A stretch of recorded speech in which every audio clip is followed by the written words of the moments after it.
Hey, this is Rich over at TVP Live with another quick tips tutorial brought to you by our Adobe Photoshop Elements Tutorials group. And let's jump in with today's poster who wanted to know how to fix this image. And basically what's happening is the skin tone seems to be a little bit off.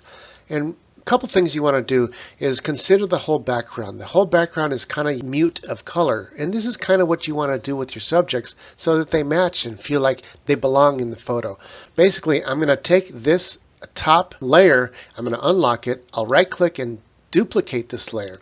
So now we have two layers to work with. I'm going to turn off the bottom layer because we're going to use that later on to mute our colors. I'm going to take our top layer and grab an eraser and let's have this at about, 75 point or so. And I'm going to simply erase the parts that are too colorful. And that's just going to be the faces, the purple of the jacket, so I can get most of this here, just like that. Get the hands right here like that. And it's that simple. And all you have to do is turn that background layer back on. I'm going to choose that background layer, so now I can go over to Enhance, Color, and adjust hue and saturation. Now watch what happens as I adjust the saturation. It's just going to be affecting the foreground that's overcolored. See that? I can make it black and white, or I can enhance it and make it overly colored. So I'm going to bring this back down and minus it about minus 30 points or so. This is before, after, and you see how that really starts making the whole picture look like it belongs. The last thing I want to notice is that there's snow flurry going on around here, but guess what? It's not in front of our subject. So let's grab some snow flurry. Here's some fake snow sparkles. I'm going to drag that into my current project. I'm going to let go. I can zoom out, make it much smaller, and readjust the size to fit our subjects. And then we can go over to Filter, Blur, Gaussian Blur, and then adjust the amount of our radius so that it looks like the rest of the snow flurry around the image. And that looks to be right around there.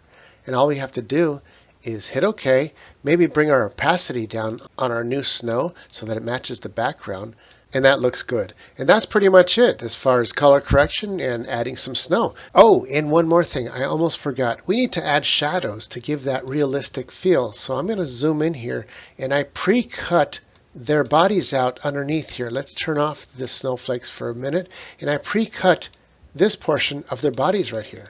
And the reason I did that was so that I can add a layer in between the two, grab a black color and a black brush, nice big thick soft brush like a 50 point, and basically now we can just add in our own shadows to follow their body movements.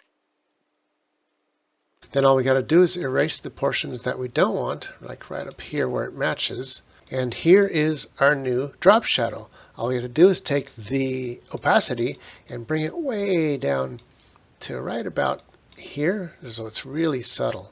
And there we go. We got a realistic looking drop shadow between their body and the bear. Turn the snow back on, and that's it for this tutorial. This is Rich calling it quits, saying over and out.